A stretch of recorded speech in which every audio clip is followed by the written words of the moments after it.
जय हिंद दोस्तों, स्वागत है आप सभी का एक बार फिर से एक नए वीडियो के साथ। उम्मीद करता हूं कि पिछले वीडियोस आप लोगों को पसंद आ रहे होंगे। कल के वीडियो में हम लोगों ने बात की थी राजपूत वंश के उदय के बारे में। कुल कितने राजपूत वंश हुए और उनका उदय कैसे हुआ, उनकी उत्पत्ति के क्या क्या विधान बताए गए, कितने लोगों ने क्या क्या अपने सिद्धांत दिए थे, सब चीजों को हम लोगों ने डीपली समझा था।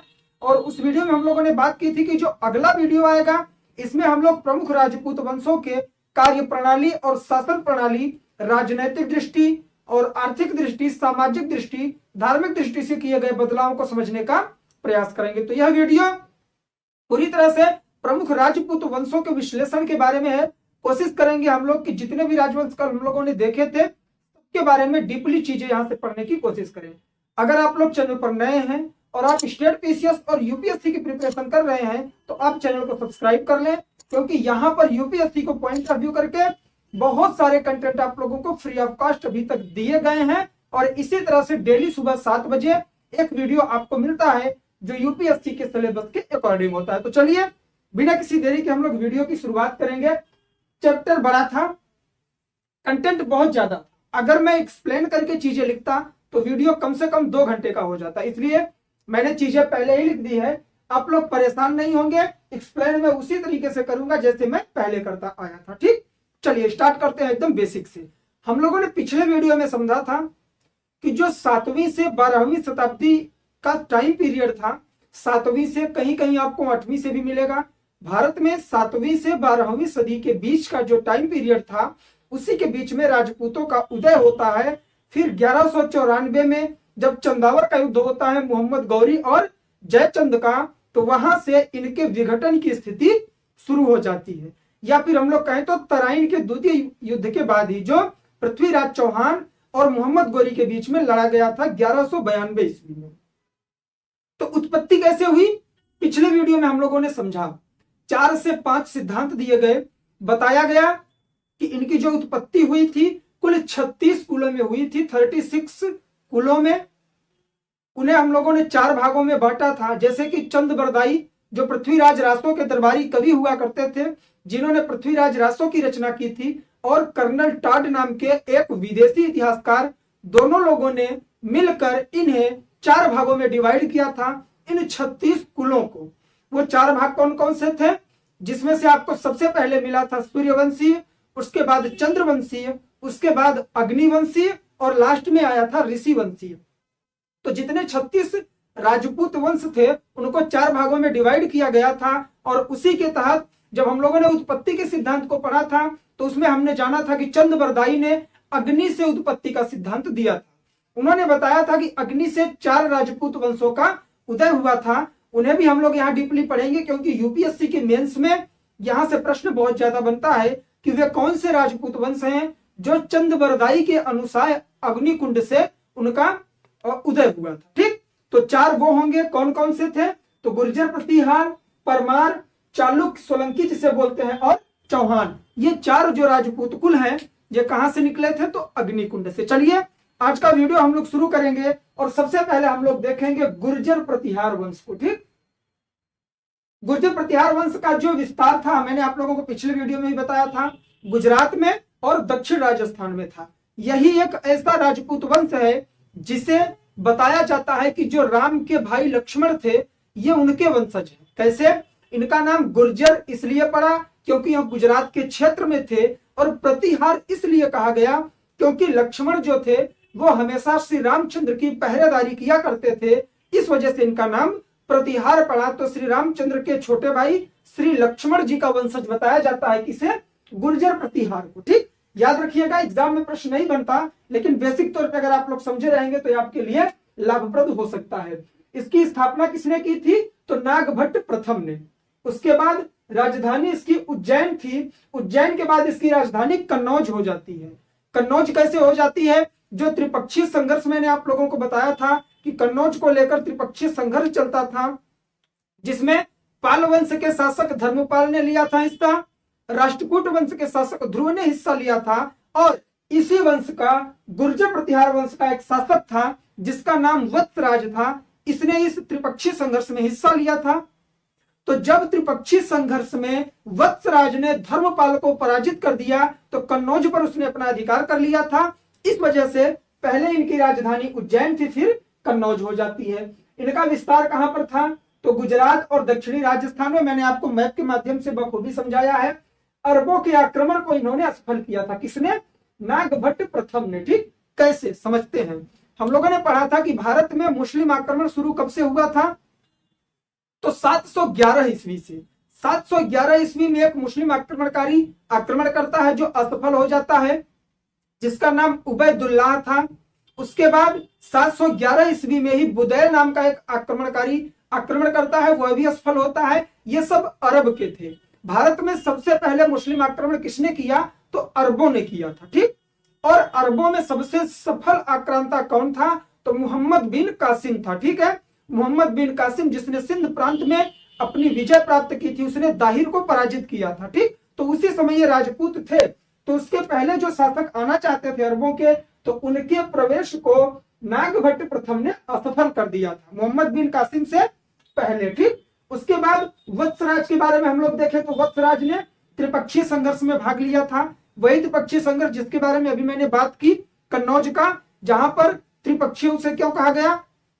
पाल वंश, राष्ट्रकूट वंश और प्रतिहार वंश के बीच में कन्नौज पर अधिकार करने के लिए संघर्ष चल रहा था, जिसमें राष्ट्रकूट की तरफ से पहला शासक ध्रुव था जिसने हिस्सा लिया था, और पाल वंश से धर्मपाल ने हिस्सा लिया था, और गुर्जर प्रतिहार वंश में से वत्सराज ने उस त्रिपक्षीय संघर्ष में हिस्सा लिया था, जिसमें इस व्यक्ति ने, वत्सराज ने, धर्मपाल को पराजित करके कन्नौज पर अपना अधिकार कर लिया था। आगे बढ़े तो नागभट्ट द्वितीय आता है। नागभट्ट द्वितीय ने क्या किया था? राजधानी का परिवर्तन किया था। अगर आपसे प्रश्न बने कि गुर्जर प्रतिहार वंश की राजधानी पहले उज्जैन थी, बाद में वह कहां पर हो गई? कन्नौज में, तो राजधानी परिवर्तित करने वाला शासक कौन था इस वंश का? तो वह था कौन? नागभट्ट द्वितीय। ठीक, अगर प्रमुख शासक के बारे में बात करें तो वह मिहिर भोज नाम का शासक था। देखिए, जितने इंपॉर्टेंट शासक हैं उनको मैंने ब्रैकेट में पहले से ही कर दिया है। ठीक, आप लोग ऐसे ही एज इट इज आप लोग क्या करेंगे? स्क्रीनशॉट लेंगे और जो चीजें मैं बोल रहा हूं इसे जरूर सुन के आप लोग याद करेंगे या लिखते रहेंगे। ठीक, क्योंकि बोर्ड पर जितना लिखा है अगर उतना ही बताना होता तो मैं सीधे पढ़ते चला जाता और बोल देता कि आप स्क्रीनशॉट लेकर अपना नोट्स बना ले। जो चीजें मैं बोल रहा हूं ये मेंस में आपके लिए बहुत ज्यादा हेल्पफुल होंगी। ठीक, चलिए। मिहिर भोज यह विष्णु का उपासक था और इसने आदि वाराह की उपाधि धारण की थी। गुर्जर प्रतिहार वंश का वह कौन सा शासक था जिसने आदि वाराह की उपाधि धारण की थी? तो वह था मिहिर भोज, और मिहिर भोज विष्णु का उपासक था। क्यों? क्योंकि आदि वाराह विष्णु का ही एक नाम हुआ करता था। अगर गुर्जर प्रतिहार के अंतिम शासक के बारे में बात करें तो यशपाल नाम का शासक गुर्जर प्रतिहार वंश का अंतिम शासक था। तो गुर्जर प्रतिहार वंश क्लियर हो गया, रिवाइज कर लेते हैं।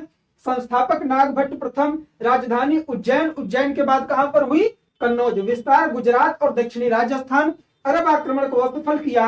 वत्सराज ने त्रिपक्षीय संघर्ष में हिस्सा लिया जो कन्नौज के लिए हो रहा था। उसके बाद आता है नागभट्ट द्वितीय, इसने राजधानी को परिवर्तित किया, उज्जैन से ले जाकर कहां पर कर दिया? तो उसने कन्नौज में कर दिया। प्रमुख शासक मिहिर भोज विष्णु का उपासक था, इसने आदि वाराह की उपाधि धारण की थी, और जो अंतिम शासक था, अंतिम शासक का नाम यशपाल था। ठीक, उसके बाद आ जाता है गहरवाल वंश। अब यहां से समझिएगा, ये जो गुर्जर प्रतिहार है, जब इनका विनाश होता है, जब इनकी समाप्ति होती है, तो उसी राजस्थान और गुजरात और कन्नौज के क्षेत्र में 3 से 4 राजवंश निकलकर सामने आते हैं। कैसे? पहला गहरवाल हो गया जो कन्नौज के क्षेत्र में था, जहां का शासक कौन था? जयचंद। ठीक, जिससे कहां का युद्ध हुआ था? तो चंदावर का युद्ध हुआ था। अभी मैं बात करूंगा। तो गहरवाल वंश, परमार वंश, चालुक्य वंश, ये सारे वंश कहां से निकले हैं? तो गुर्जर प्रतिहार वंश की समाप्ति के बाद उसी के राज्य क्षेत्र में होता है ना। अगर कोई बड़ा शासक या बड़ा वंश समाप्त होता है तो उसके अंडर में जो सामंत रहा करते थे वो क्या करते थे? वो स्वतंत्र अपने आप को घोषित कर देते थे और एक क्षेत्र विशेष पर शासन करने लगते थे।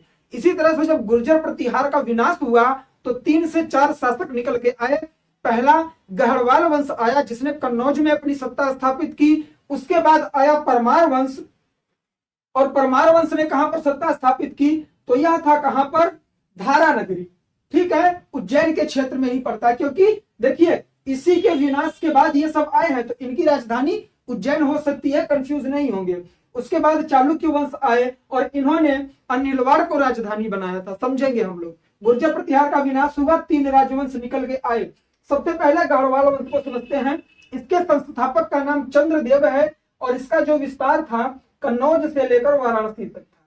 कन्नौज का मतलब यह है उत्तर प्रदेश और बिहार का क्षेत्र। उसी में आपको पता है वाराणसी आज जो बनारस के नाम से जाना जाता है, काशी विश्वविद्यालय, ठीक है, ये कन्नौज का क्षेत्र था। ठीक, तो कन्नौज से लेकर वाराणसी तक किसका विस्तार हुआ? गढ़वाल वंश का। गढ़वाल वंश में एक बहुत ही अच्छी ट्रेजेडी होती है। क्या? गढ़वाल वंश का एक प्रतापी शासक था जिसका नाम था जयचंद, जिससे मोहम्मद गोरी का युद्ध हुआ था। कहां पर? चंदावर में, 1194 ईस्वी में। तो क्या हुआ, उस युद्ध के पहले जो जयचंद था उसकी पुत्री थी जिसका नाम था संयोगिता। संयोगिता का उसने स्वयंवर रखा कि संयोगिता की हम क्या करेंगे, अब शादी करने वाले हैं। जयचंद की पुत्री संयोगिता थी। पृथ्वीराज चौहान वहां पर जाता है और संयोगिता का अपहरण कर लेता है। ऐसा माना जाता है कि संयोगिता का भी मत था कि पृथ्वीराज चौहान आए, मैं उनसे प्रेम विवाह करूंगी, वो मुझे अपने साथ ले चले। तो पृथ्वीराज चौहान वहां पर जाते हैं और जयचंद की पुत्री संयोगिता को लेकर चले आते हैं। तो इस वजह से जयचंद में और पृथ्वीराज चौहान में थोड़ा खटपट हो जाती है। इसी का फायदा उठाकर कौन? मोहम्मद गोरी तराइन के युद्ध में पृथ्वीराज चौहान को दूसरे युद्ध में पराजित कर देता है। उसके बाद जब 1194 में मोहम्मद गौरी चंदावर के युद्ध में जयचंद के खिलाफ युद्ध जारी करता है तो पृथ्वीराज चौहान उसका साथ देने नहीं जाता है, क्योंकि इसने तराइन के द्वितीय युद्ध में किसका? पृथ्वीराज चौहान का साथ नहीं दिया था। किसने? जयचंद ने। ठीक, तो ये यहां से इंपॉर्टेंट फैक्ट था। संयोगिता पृथ्वीराज चौहान से इसकी शादी होती है। संयोगिता जयचंद की पुत्री थी और इसका स्वयंवर हो रहा था। पृथ्वीराज चौहान जाते हैं और इसे वहां से भगा ले जाते हैं। ठीक, 1194 में चंदावर का युद्ध होता है जयचंद से मोहम्मद गौरी का, जिसमें जयचंद बुरी तरह से पराजित होता है क्योंकि पृथ्वीराज चौहान इसका साथ देने नहीं आता है। आगे बढ़ते हैं। आता है परमार वंश। परमार वंश की स्थापना उपेंद्र राज ने किया था। देखिए, उपेंद्र राज का ही उपनाम कृष्ण राज है। ठीक है, तो कहीं कहीं आपको कृष्ण राज ना मिलकर उपेंद्र राज मिलता है। अगर ऑप्शन में कृष्ण राज नहीं है, केवल उपेंद्र राज है, तो आप इसे टिक कर देंगे। परमार वंश की स्थापना उपेंद्र राज ने किया। राजधानी कहां पर है? उज्जैन, और उज्जैन के बाद इसकी राजधानी धारा नगरी हो जाती है। प्रमुख शासक कौन हुआ? तो राजा भोज। यहां ध्यान देंगे, गुर्जर प्रतिहार में आपने पढ़ा मिहिर भोज, ठीक है, जिसने आदि वाराह की उपाधि धारण की थी। लेकिन जो राजा भोज आप लोग कई जगह वाक्यों में सुनते हैं ना, कई जगहों पर उदाहरण दिया जाता है राजा भोज का, तो ये राजा भोज कौन से हैं? परमार वंश के शासक हैं। आगे बढ़ते हैं। राजा भोज ने कविराज की उपाधि धारण की और इन्होंने गणित, चिकित्सा, व्याकरण इत्यादि में कई रचनाएं इन्होंने लिखी। देखिए, इनके बारे में कहा जाता है कि इन्होंने साम्राज्य का विस्तार तो किया, लेकिन ये ज्ञानी भी थे। इन्होंने बहुत सारी रचनाएं भी की। इन्होंने क्या किया? धारा नगरी में संस्कृत विद्यालय का क्या किया? इन्होंने निर्माण करवाया और इसी विद्यालय के प्रांगण में सरस्वती मंदिर का निर्माण करवाया। और मध्य प्रदेश की जो वर्तमान में राजधानी है भोपाल, भोपाल के पास में ही भोजपुर नाम का शहर बसाया और एक तालाब का निर्माण करवाया। तो परमार वंश में अगर हम लोग ओवरऑल देखें तो जब सबसे प्रतापी शासक हुए वह कौन हुए? राजा भोज।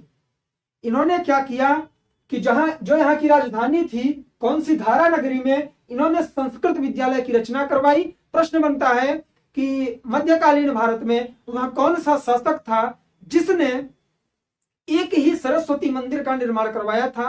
तो राजा भोज थे, जिन्होंने संस्कृत विद्यालय के प्रांगण में करवाया था, भोजपुर शहर की स्थापना और तालाब का निर्माण। फिर आते हैं चालुक्य या सोलंकी वंश। चालुक्य वंश को ही सोलंकी वंश भी कहा जाता है। बहुत ही प्रतापी शासक इसमें आएंगे, आप लोग ध्यानपूर्वक समझने का प्रयास करिएगा मेरे साथ। इसकी स्थापना की मूलराज प्रथम ने। राजधानी अनिलवाड़ में बनाया इन्होंने, जो गुजरात में पड़ती है। देखिए, इन्हीं में से एक शासक है भीम प्रथम। जब मैंने आपको महमूद गजनवी का चैप्टर बताया था तो उसमें मैंने आपको बताया था कि महमूद गजनवी ने अटैक किया था। कहां पर? तो गुजरात में। गुजरात को उस समय पाटन कहा जाता, ठीक है। महमूद गजनवी ने पाटन अर्थात गुजरात पर अटैक किया था और उसने सोमनाथ मंदिर को लूट लिया था। तो उस समय वहां का शासक कौन था? तो भीम प्रथम था, जो उससे पराजित हो गया था और महमूद गजनवी ने सोमनाथ की लूट किया, सोमनाथ मंदिर को उसने लूट लिया था। आगे बढ़ते हैं। प्रमुख शासक जय सिंह सिद्धराज नाम का एक वहां पर प्रतापी शासक हुआ, जिसके दरबार में जैन धर्म के आचार्य हेमचंद्र रहा करते थे। प्रश्न अगर बना कि जैन धर्म के आचार्य हेमचंद्र किस शासक के राज दरबार में रहते थे, तो उसका नाम है जय सिंह सिद्धराज, जो चालुक्य अथवा सोलंकी वंश का प्रतापी शासक था। उसके बाद आता है भीम द्वितीय। भीम द्वितीय के बारे में भी मैंने बताया। देखिए, भीम प्रथम पर अटैक किया महमूद गजनवी ने, जिसने सोमनाथ मंदिर को लूटा, लेकिन 1178 ईस्वी में भीम द्वितीय का शासन वहां पर आता है और मोहम्मद गोरी वहां पर अटैक करता है। पहली बार महमूद गजनवी आक्रमण करता है, कब? जब वहां का शासक भीम प्रथम था। तो भीम प्रथम उससे पराजित हो जाता है और महमूद गजनवी सोमनाथ मंदिर को लूटकर यहां से बहुत सारी धन संपदा लेकर गजनवी चला जाता है। और वो आक्रमण कब हुआ था? तो 1025-26 में, ठीक, 1025 या 1026 में अटैक हुआ था, आप सबको पता होगा, ठीक है। वो कौन सा आक्रमण था? तो 16वां आक्रमण था महमूद गजनवी का। महमूद गजनवी ने भारत पर कुल 17 आक्रमण किया था, ठीक। लेकिन जब भीम प्रथम का शासन आया तो उस समय भीम द्वितीय का शासन आया तो 1178 का टाइम पीरियड था। तब मोहम्मद गौरी ने क्या किया? यहां पर अटैक किया। मोहम्मद गौरी ने यहां पर अटैक किया। भीम द्वितीय एक नाबालिग शासक था। उसकी मां, जिसका नाम था क्या? नाइक देवी, वो अपने पुत्र को गद्दी पर बिठाकर उसका राजभार खुद संभाल रही थी। तो माता नाइक देवी और शासक भीम द्वितीय ने मिलकर मोहम्मद गौरी को पराजित कर दिया था। अगर आपसे प्रश्न बनता है, पिछले वीडियो में मैंने आपको बताया था, मोहम्मद गौरी वाले वीडियो में, कि मोहम्मद गौरी को भारत में सबसे पहले कहां पराजय मिलती है? तो गुजरात में मिलती है, भीम द्वितीय और उसकी माता नाइक देवी के द्वारा। तो ये लोग, भीम द्वितीय क्या करता है? 1178 में गौरी को पराजित कर देता है और भीम प्रथम सोमनाथ की लूट हो जाती है। उसके समय में 1025 ईस्वी में सोमनाथ मंदिर को महमूद गजनवी लूटता है। भीम प्रथम का संबंध महमूद गजनवी से है, जो एक लुटेरा था। भीम द्वितीय का संबंध मोहम्मद गौरी से है, जो यहाँ शासन स्थापित करने आया था। चलिए आगे बढ़ते हैं। इस वंश से रिलेटेड कुछ कलाएं हैं, उसे हम लोग देख लें, ठीक। चालुक्य वंश की, जैसे माउंट आबू पर दिलवाड़ा का जैन मंदिर का निर्माण करवाया था। कई बार आपसे प्रश्न बनता है कि माउंट आबू पर जैन धर्म के दिलवाड़ा मंदिर का निर्माण किसने करवाया था? तो वो कौन थे? चालुक्य वंश के। सर किसके टाइम में हुआ था? तो भीम प्रथम के टाइम में हुआ था, ठीक है। भीम प्रथम के टाइम पीरियड में दिलवाड़ा के जैन मंदिर का निर्माण हुआ था माउंट आबू पर्वत पर। आगे बढ़े तो माउंट आबू पर्वत पर ही 7 पूर्वजों की मूर्ति, इतिहास में पहली बार हुआ था कि अपने पूर्वजों की पूजा करने की प्रथा चलाई। किसने? तो उस व्यक्ति का नाम था जय सिंह सिद्धराज।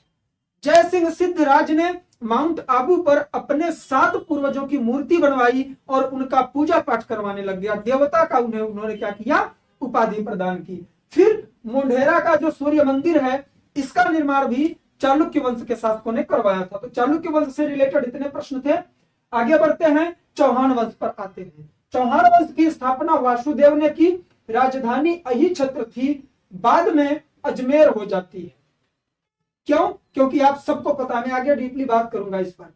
यहाँ का एक प्रतापी शासक हुआ जिसका नाम था विग्रहराज, और विग्रहराज के दरबार में सोमदेव नाम के कवि रहते थे, जिन्होंने ललित विग्रहराज नाटक की रचना की।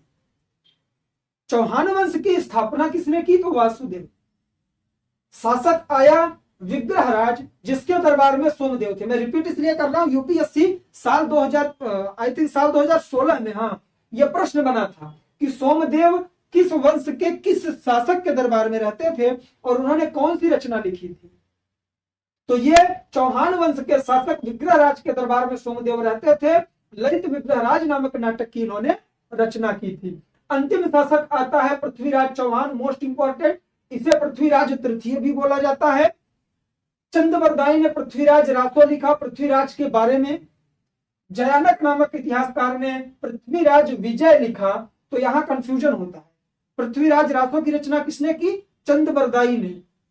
और पृथ्वीराज विजय की रचना तो जयानक ने किया था। ठीक, तराइन के दोनों युद्ध यहाँ लड़ता है, मैं डीपली बता चुका हूं।